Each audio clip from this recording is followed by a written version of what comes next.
अस्सलाम वालेकुम, welcome to Zanjani TV. मैं हूं सैयद मुसव्विर अली ज़ंजानी। आज का जो प्रोग्राम है बेसिकली आज के प्रोग्राम में इंशाल्लाह हम लोग डिस्कस करेंगे एक बहुत ही ख़ास आसमानी कौंसिल के ऊपर बनने वाला सितारे का वक्त, जो कि बहुत ही ज़्यादा अहमियत का हामिल है, स्पेशली उन लोगों के लिए जो कि ताल्लुक़ रखते हैं मीडिया से, सहाफ़त से। आप लोग अहले कलम हैं, आप लोग अहले इल्म हैं। अगर आप लोग चाहते हैं कि आपकी बात में असर हो, आपके अल्फाज में असर हो, इवन ऐसे तमाम लोग जो कि सियासत से, समाजी तंजीमों से ताल्लुक़ रखते हैं, या इवन वो लोग भी जो कि सोशल मीडिया के तौर के ऊपर कुछ भी राइट करते हैं, लिखते हैं या कोई भी चीज़ पोस्ट करते हैं, इवन स्पेशली तमाम वो लोग जो कि स्टूडेंट्स हैं। आप लोग चाहे प्राइमरी के स्टूडेंट हों, चाहे आप लोग इंटरमीडिएट के स्टूडेंट हों, या फिर आप लोग इवन पोस्ट ग्रेजुएट के स्टूडेंट ही क्यों ना हो, आप लोग अगर चाहते हैं कि आप लोगों की इल्मी बिसात बढ़ जाए, आप लोगों का इल्मी तौर के ऊपर एक सोच जो है उसमें वसअत आ जाए, आप लोगों की अल्फाज में तासीर हो, आप लोग जो याद करें आप लोगों का हाफजा बेहतर हो जाए, या फिर आप लोग चाहते हैं कि आप लोगों के जो अफसरान हैं, अगर आप जॉब करते हैं, आपके जो हुक्म अफसरान हैं, जो आपके बेसिकली बॉसेस हैं, या आपके जो कोलीग्स हैं जिनके साथ आप मिल के काम कर रहे हैं, अगर उनकी नज़र में आप लोग चाहते हैं कि आप लोगों की बात को वैल्यू किया जाए, आप जो कह रहे हैं आपकी बात को अहमियत दिया जाए, आप कुछ प्रेजेंटेशंस देते हैं, प्रेजेंट करते हैं किसी चीज़ को और चाहते हैं कि लोग आपको पजीराई की नज़र से देखें, तो बेसिकली ये जो वक्त है ये आप लोगों के लिए है। आप लोग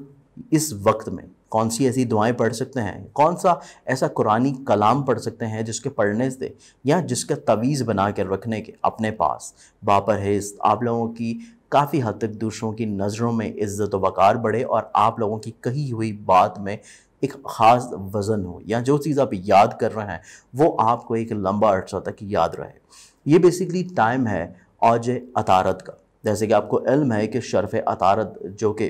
गुज़रा था अगस्त के महीने के लास्ट वीक में, तो ये बेसिकली टाइम है औज अतारत का। औज अतारत का जो ख़ास वक्त इस दफ़ा हमें मिल रहा है इस साल, ये टाइम बेसिकली हमें मिल रहा है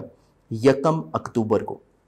1 अक्टूबर को ये स्टार्ट होगा और इसका स्टार्ट होने का टाइम है सुबह 6:13 के ऊपर। इस ख़ास वक्त का जो इख्तिताम है ये 2 अक्टूबर को होगा और इसके ख़त्म होने का टाइम भी सुबह 6:46 के ऊपर है।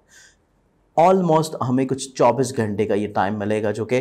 1 अक्टूबर से नमाज फ़जर के बाद से शुरू होगा और ये 2 अक्टूबर तक जाएगा नमाज फ़जर के बाद तक। तो आप लोगों के पास 1 अक्टूबर का पूरा दिन है जिसमें आप लोग अपने इल्म में इजाफ़ा के लिए अगर कुछ भी आप लोग करना चाहें तो इसके लिए स्पेशली आप लोग कुरान पाक की जो सूरा है, जो कि सूरह अल क़द्र है, सूरह क़द्र की जो तिलावत है उसको आप लोग कर सकते हैं 11 मरतबा, या फिर अगर आप लोगों को कुरानी नक्श बनाना आता है तो आप लोग तमाम तर लवाज़मात का, रजालुल गैब का ख्याल रखते हुए आप लोग सूरह अल क़द्र का नक्श बना के अगर अपने पास लिख के रखते हैं तो इसके लिख के रखने से भी आप लोगों को काफ़ी हद तक इंशाल्लाह कुरानी एजाज़ हासिल होगा। लेकिन अगर आप नहीं बना सकते तो आप लोग पूरे दिन में किसी भी वक्त, किसी भी नमाज के बाद 11 मरतबा अगर सूरह क़द्र पढ़ रहे हैं तो इसके पढ़ने के बाद अपने इल्म में इजाफ़ा के लिए अल्लाह ताला के हजूर दुआएँ करें, तो इंशाल्लाह आप लोगों के इल्म में काफ़ी हद तक बरकत होगी। इसके साथ साथ अगर आप लोग नक्श बनवाना चाहें तो मेरा मोबाइल नंबर आपको स्क्रीन के ऊपर नज़र आ रहा होगा, आप इसके ऊपर भी मुझे कांटेक्ट कर सकते हैं, या किसी भी चीज़ के बारे में आप मुझसे पूछना चाहें तो आप लोग बिला झिझक मुझे मैसेज या कॉल करके पूछ सकते हैं। तो अपनी बहुत सारी दुआओं में इजाज़त दें, इंशाल्लाह बशर्ते ज़िंदगी आप लोगों से फिर मुलाकात होगी। अल्लाह हाफ़िज़।